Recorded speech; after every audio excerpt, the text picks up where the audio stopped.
everyone, welcome to the new Just the Tips. Today we're going to be talking about the Brass Sentry.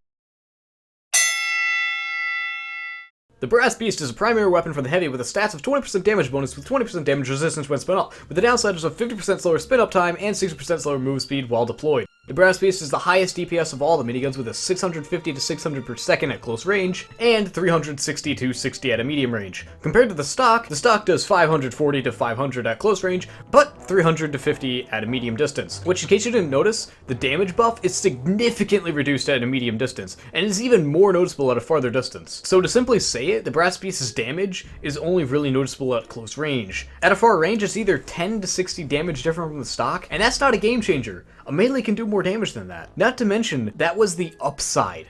Well, that and having the 20% damage resistance to all sources when revved, which, to put it lightly, doesn't do a whole lot. It is slightly useful, sure, whereas you can now survive 3 pipes or 2 headshots, but other than that, this is not all that noticeable. But I'll tell you what is noticeable, the penalties for using this weapon. The most prominent downside to this is the movement speed. When you have this revved, you move at 15% movement speed, which is slower than a crouching heavy. But sure, miniguns make you slow when you're revved up. Well, what if I told you that revving this makes you move less than half the speed of the default revved up? While revving the stock, you move at 37%, which is slow, but you can still kind of shuffle and dodge headshots, projectiles, but the 15% makes you practically immobile. So that allows you to just be pelted with projectiles and incoming damage. That's a problem. It makes you unable to operate in high combat situations, as you'll just be bleeding everywhere. This isn't even the worst downside. The worst downside is that it takes forever to rev. The stock takes 0.87 seconds to rev, while this takes 1.37 seconds, which is insane! For those of you that have never used this weapon, I assure you, those 0.4 seconds are critical. Just try to rev this weapon yourself. It's not worth the hassle. To simply explain it, this rev up penalty makes it so you pretty much can't attack right away, making scouts, demos, soldiers, and even spies a much bigger threat than they need to be. It is near impossible to rev up in the heat of combat, so you'll probably end up revving outside of the heat of battle and shuffling your way into battle and just wasting time. But let's talk about what you can do to help use this weapon. 1. Use Reb Jumping. This is a tactic I talked about in a video a long time ago, but essentially it's just jump and rev midair. It allows you to gain a little last minute distance before you're fully revved. 2. Only use in close quarter situations or when you absolutely have to. What you should do is use a shotgun maybe, or just ignore the target until they're at close range. 3.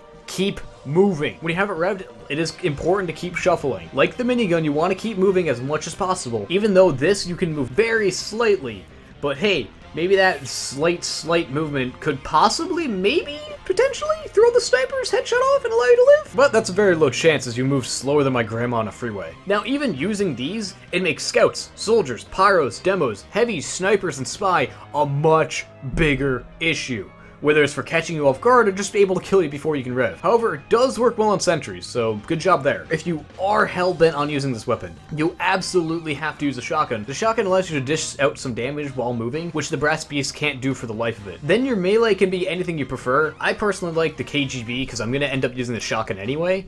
So KGB and shotgun's a good combo, but really you can use whatever melee you'd want. And also, only use this on defense. I'm sure you want to use it on offense, but using this on offense to try and keep going forward while using this is hard. Just let me warn you, this weapon is not as good as you think. All these downsides for tops 110 extra damage. And even then, do you really need that damage? The stock would suffice. You never need to do 640 damage on a single person. NBM excluded. Maybe if this weapon had range or bullet penetration so it could kill at a distance or a whole bunch of people, but no. Just damage that isn't noticeable at a distance. And this is all for the downsides of not being able to move and not being able to be quick to the attack. Also, a pocket medic with a crit streak is a really fun thing to use, because crits with this weapon is insane. However, don't do this in competitive. You'll get your ass kicked and cry a little. Seriously. This minigun is debatably the worst. The heal-long may be bad, but it at least allows you to use the minigun. This makes heavy too heavy, for lack of a better term. One sign of a good minigun is either being able to soak up a ton of damage, which even with this resistance it can't get, or get out of the damage's way, like the Tommy Slab does. So I highly don't recommend this weapon. It is simply a gimmick. A really bad gimmick. But that is all I have for you today. Sorry it's been a while since I've done one of these. My life's been pretty hectic, and I'm just kind of getting along, you know? So, I'll see you all in the next video. Have a swell day, and peace out.